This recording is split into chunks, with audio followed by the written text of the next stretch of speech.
Bismillah ar-Rahman ar-Rahim. Wassalatu wassalam ala Rasulullah. Dans la fois passée, on a trouvé la matrice de Park initiale, où il y a une conservation des amplitudes, ou égalité des amplitudes, mais il n'y a pas une conservation de la puissance instantanée. La transformation de Park initiale peut être utilisée, mais elle ne garantit pas une conservation de puissance. Dans cette séance, on va présenter la transformation de Park modifiée. Donc, la nouvelle détermination du coefficient dans cette transformation modifiée repose essentiellement sur l'invariance de la puissance instantanée. Donc, on doit supposer une égalité entre la puissance triphasée et la puissance biphasée pour déterminer les nouveaux coefficients de la matrice de Park. La puissance en triphasé, instantanée en triphasé, est donnée par le produit tension transposée courant. La même chose pour le système biphasé et le produit tension transposée courant. Dans la transformation de Park modifiée, il y a une conservation de puissance instantanée, à condition.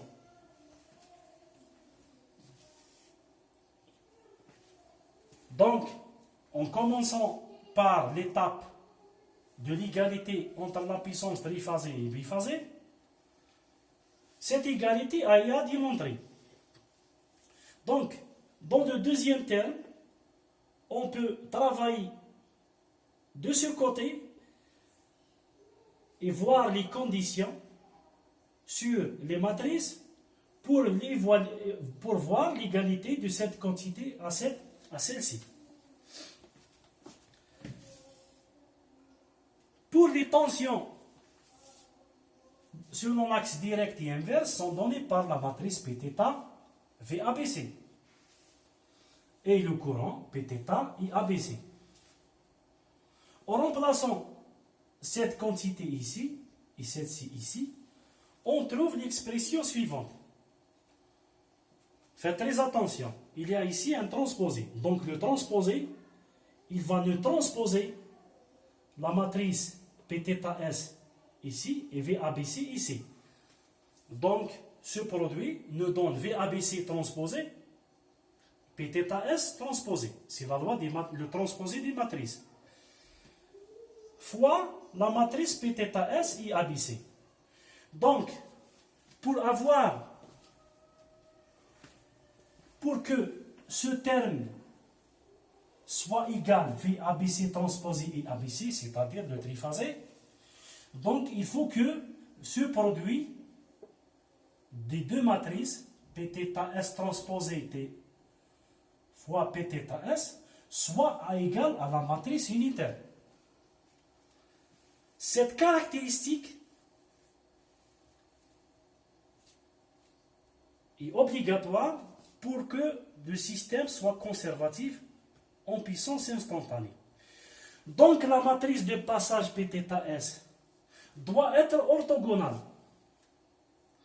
L'orthogonalité de la matrice, c'est que la matrice Pθs est égale à Pθs moins 1. Donc si Pθs est égal à Pθs moins 1, on peut remplacer cette quantité ici. Donc, ce produit nous donne Pθs moins 1 fois Pθs est égal à la matrice unitaire et on trouve qu'il y a une conservation de puissance.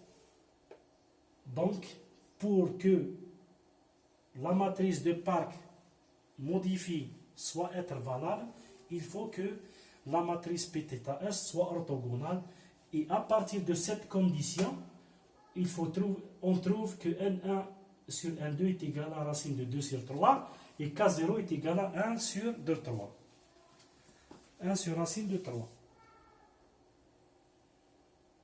Donc la matrice de Park modifiée est donnée par l'expression finale qui est donnée par d'autres coefficients